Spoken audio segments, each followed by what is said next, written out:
I have some questions for Elon Musk. Would somebody please send this video to Elon? I'd sure appreciate it. If you've got an in with Elon and you're watching this video, would you just email it over, send it over by text. I don't care what method you use, but I've got these questions and I think that they're relevant. I think that these are good questions, but I'd love to hear what you have to say. So please comment, add other questions. What questions do you have that I don't have? Or do you think some of my questions are just silly, just nonsense? Either way, I'd love to hear what you have to say. This is Randy Kirk. And if you like this kind of content, please like, subscribe. And then, hey, listen, I got 35 members in Patreon. I need more members than that in Patreon because it helps to support the channel.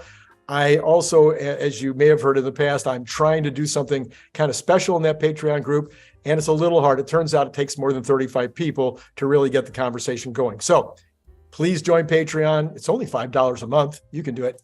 Questions. My open letter to Elon Musk. Question number 1. What is going on with Semi? We shipped a bunch of them. We know there was a bunch of them shipped. We know that Pepsi is driving them around.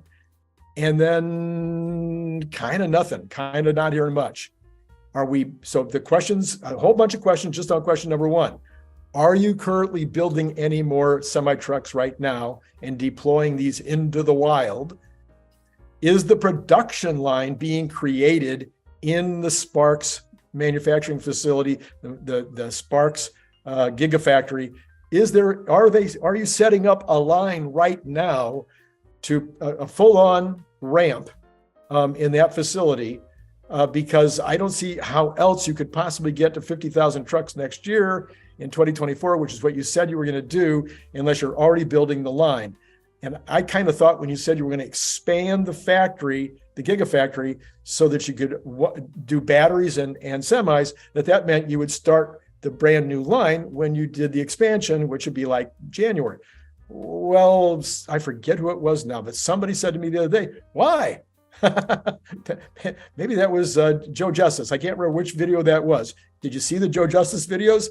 I got another one coming tomorrow on Thursday. You can't miss that one, but go back and look at the other two too as well. So are you building that now? Are you starting that line? And will we start to begin to see production off of that line even this year, to where maybe you would do 5 or 10,000 this year? That would be huge. That'd make a big difference in the value of the company and the stock. Love to know that. What are the specifications? I mean, really, come on now. What's the problem? Why is everybody having to sit on the sidelines here and wonder what the price is going to be? Maybe you're waiting until first production to do the price. Have you made some changes and that's why you can't do the specifications? Anyway, love to have an update on that. Just can't. This is a huge thing. For those of you who don't watch my channel, for those of you who don't follow me, nobody is reporting on this. 50,000 trucks next year out of Sparks would be the equivalent of at least 250,000 Model 3s or Model Ys, maybe 300,000 Model 3s or Model Ys. It is a very big deal. Only a couple of us, Brian, Wang, and I, are like the only ones that talk about the Semi. It's a big deal. So Elon, help me out here. What's going on? Is 50,000 still the number for 2024? Do you expect to make many hundreds of thousands of large trucks and semis in the future? Is 50,000 kind of the number? Is it going to go to 100,000 the next year? Is it going to go to 500,000? Of course, my speculation, my statement is they're going to go to 1 million by the end of the decade, maybe even sooner. Everything would point to that in terms of profitability, in terms of impact on the environment, in terms of impact on the use of electricity versus fossil fuels, renewables, et cetera. All of the mission statements would be checked if Tesla is going to be making like 1 million of these a year as fast as they possibly can, just like any energy storage going to 1 terawatt as fast as it can. So that makes sense. Help us out. Tell us what the plan is. You told us that the plan is on cars, 20 million. You told us terawatt of energy storage. Help us out on the Semi. What are the numbers? What's the expectation long term? Okay, that's number 1. That's just my first question. Number 2 is energy storage. Hey, look, Investor Day was great. A lot of questions were answered about energy storage, but we still don't know, is Lathrop fully ramped? Is it doing the 10,000 per year, run rate? If it is doing that run rate, or even if it's getting close, or we just love to know more about that.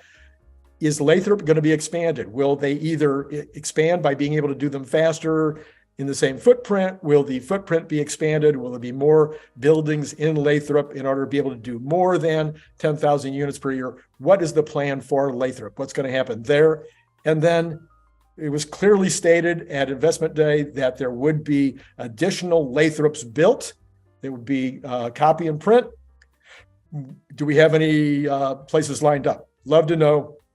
What does that look like? We're in order to get to 1 terawatt, that's going to take like 25 of these plants. Where are they going to be? When are they going to be? How fast is this going to happen? Okay. Let's see what else. Oh, yes.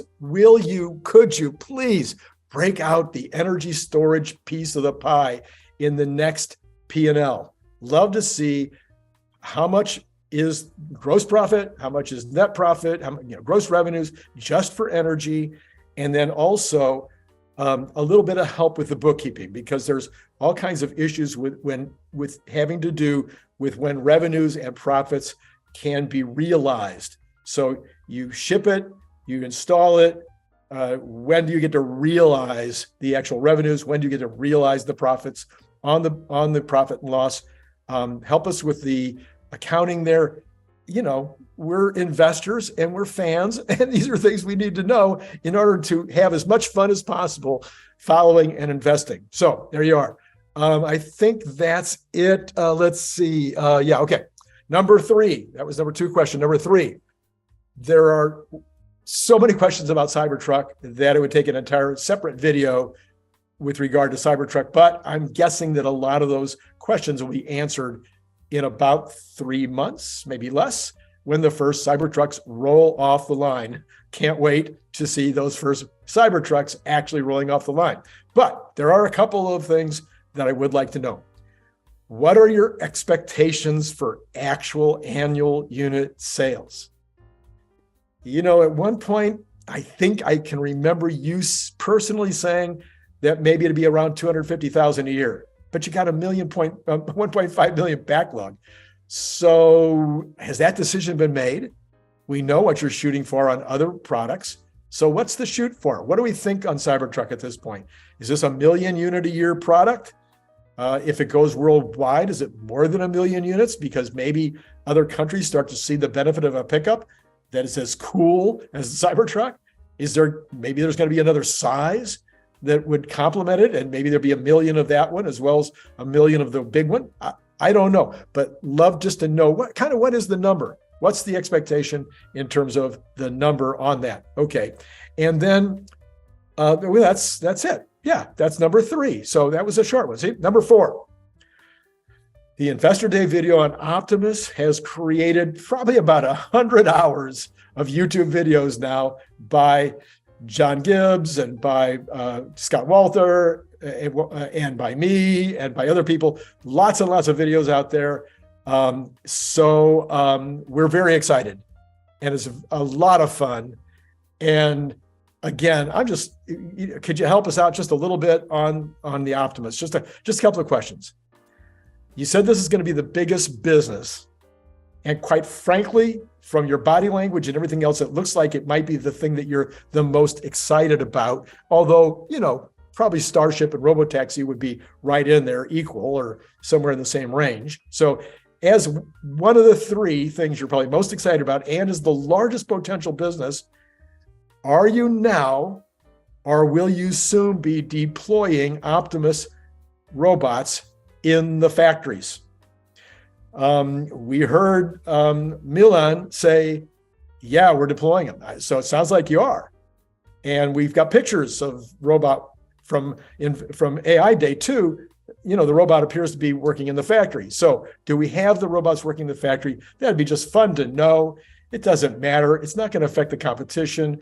Nobody's going to buy stock or sell stock or do anything else based on showing some robots working at actual tasks in the factory. but it would be fun. So please, are you using Optimus in the factories right now? Do you plan to deploy? My theory is at least 1,000 deployed this year in the factories. Am I crazy? Is that a nutty number? Is it 100? Is it 200? Is it 500? Will there be Optimuses?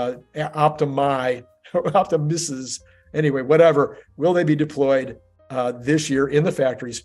And then based on your current level of progress, so where you are right now, do you imagine that there will be mass production and potential sales of Optimus in 2024? Or will that maybe be 2025? When do you think? I know you've been burned by how many times you've told us when the full self-driving would be 100% complete. And so you could be burned again on Optimus, but I suspect it's a lot easier to make that conclusion. So help us out. Again, there's no competition. So it doesn't matter, you're not going to be telling the competition anything. So, hey, just fun to know. That'd be really cool. I'll bet you everybody in the entire fandom of Tesla would like to know that answer. Okay, number 5, these are shorter ones. Are industrial and/or residential heat pumps a 2023 possibility? Maybe a 2024 possibility? Or will it be much later? Hey, look, you threw them up on Investor Day. You put them up on the screen. You whet our appetite. Again, I don't suspect there's any competitors that are rushing to get ahead of you. So help us out. Tell us what's happening there. Just a little more information. Quick and easy answer. Number 6, switching from Tesla. What's holding up the Boring Company? It seems like there's a million use cases. It seems like cities will be falling all over themselves to put these things into use. And my idea is, since you're looking at this because some great person out there sent this video to you and you decided to watch it, I want one under the 60 freeway. That's the first one. And then maybe it should, branch off from the 60 down to the 110 and go down to the harbor. From the harbor in Los Angeles to Riverside to the distribution centers, put it underneath the existing freeway. Don't need new right-of-ways. Anyway, should be simple. Talk to the governor, would you? Let's get that done. All right, number 7. Are we still at a point on the 4680 where the only issues are engineering? So it sounded like an investor day that pretty much you're just doing some experiments. You've kind of slowed down progress. You're doing some experiments because these experiments will just make everything so much better, so much faster. That was really good information to know. Thank you so much for that. It was really helpful, but it did leave us with a little bit of a question. Are there any hurdles you said, I think at AI Day 2, that there was nothing to do but engineering. It's just getting it faster, engineering, no major hurdles. Now, of course, there can always be one, and you can use that caveat, but does it look to you right now and to your team like there's any major hurdles? Or is this just really a matter of ramp it up and let's go? Just love to know that. That's number 7. Number 8, almost all the other car makers are floundering. BEV's doing okay, but they're even showing a negative number this month. All these other companies that are making BEVs or starting to make BEVs are not doing that well. Their products are not that great. They're not ramping up very fast. Their software stinks. So all of these competitors, as you know, are necessary in order to get us off of ICE, in order to get us 100% to end the ICE age. So do you think that this is a serious problem? Are any of these folks going to make it? Are you starting to worry that you're going to make your 20 million, but that the other 50 million that we need in order to get past the ICE age, that the other companies just can't do it? And what would be a solution to that? This might be a limiting factor. So, you've yelled out for more lithium, you've yelled out for more nickel, you've yelled out for more refining, and then you've, rescued yourself with regard to finding more lithium and starting a refining company and worked on all kinds of nickel contracts. And maybe we're going to Indonesia next. So, you throw out these things. Should you be throwing out something right now and saying, hey, you guys, you need to get faster and better at this, and I'm happy to help? Because I think some of these people don't want to turn to you for help. they're embarrassed or something. I don't know. Ford wasn't embarrassed to say you're way ahead. Toyota wasn't embarrassed to say they looked under the skin and the Model Y is a work of art. So they're not afraid to compliment what you're doing, but maybe they're afraid to pick up the phone and say, Elon, we need help. I know you're willing to help. So I don't know. Help. Are you starting to worry that these other companies just won't be able to step up in time to end the ice age in the 2020s? Okay, let's see. Number 9, whatever happened to Dojo? We were expecting Dojo to be 100% up and running at this point. Maybe you were too. Hey, maybe it is, but love to hear an update on Dojo. What's going on with Dojo? How's that all working out? Are there some issues with Dojo, or is it just a matter of time and just doing the work that needs to be done? All right. And then lastly, number 10, and this is my favorite one. And there was a rumor, or you created the rumor a few weeks ago that it looked like you wanted to compete with Chat GPT. You were pretty ticked that these guys decided to go profit. And usually when you're upset about something that mattered that much to you, then you're going to act. So all kinds of rumors have been going around. Maybe it's going to, you'll do it as part of Twitter. Maybe you'll do it part of Tesla. Maybe you'll set up a separate third company. And there was rumors that you were talking to some high-level people that might be part of that effort. And I can understand that maybe some of that has to be sub rosa right now, and you can't really talk about it yet.